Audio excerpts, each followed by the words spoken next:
జమ్మూ కాశ్మీర్ ముస్లిం league దీని మీద తాజాగా కేంద్ర ప్రభుత్వం బ్యాన్ విధించింది, నిషేధం విధించింది. ఎందుకు అంటే వ్యతిరేక కార్యకలాపాలకు పాల్పడుతున్నందుకు, దేశ వ్యతిరేక కార్యకలాపాలకు పాల్పడుతున్నందుకు. లష్కర్ ఎ తోయిబా, జైషే మహమ్మద్ లాంటి తీవ్రవాద సంస్థలని తొక్కి నారతీసింది కేంద్ర ప్రభుత్వం, సైన్యం, ఎన్ఐఏ కలిపి.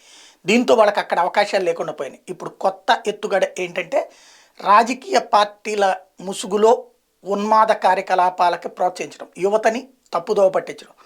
మొన్న జరిగినటువంటి సైన్యం మీద దాడి వెనకాల ఉన్నటువంటి స్థానిక యువకులు, ఆ యువకులు జమ్మూ కాశ్మీర్ ముస్లిం లీగ్కి సంబంధించినటువంటి అనుబంధ విభాగం.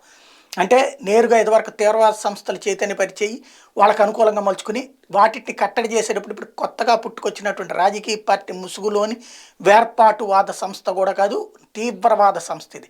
ఆ ముగ్గురు యువకుల్ని అటుకి మళ్లించింది తీవ్రవాదం వైపుకి. వీళ్ళే వాళ్ళని పట్టుకోగానే చచ్చిపోయేందుకు అవసరమైన విధంగా ఆత్మాహుతికి ట్రైనింగ్ ఇచ్చింది వీళ్ళే. వాళ్ళు చచ్చిపోగానే సైన్యం చంపేసిందంటూ రచ్చ చేయాలని చూసింది వీళ్ళే. కాకపోతే సైన్యము, పోలీసులు పకడ్బందీగా కంట్రోల్ చేయబట్టి ఆగింది. లేకపోతే మళ్ళీ పాత రోజులకు మళ్ళీ రాళ్ళు వేయడము, కర్రలతో దాడులు చేయడం, సైన్యం మీద దాడులకు ప్రజల్ని రెచ్చగొట్టే ప్రయత్నం చేసింది ముస్లిం లీగ్. అయితే మొక్కై వంగంది మానై వంగున అన్నటువంటి సామెతని నిజం చేస్తూ ఇది మళ్ళీ ఎప్పటి నుంచి పెరిగి పెద్దదే వృక్షమయ్యా కట్ చేయడం కంటే కూడా మొక్కగానే పీక్ అవతల పడేయాలని నిర్ణయించుకుంది కేంద్ర ప్రభుత్వం. అందుకనే వెంటనే బ్యాన్ విధిస్తున్నట్టుగా అమిత్ షా ప్రకటించారు.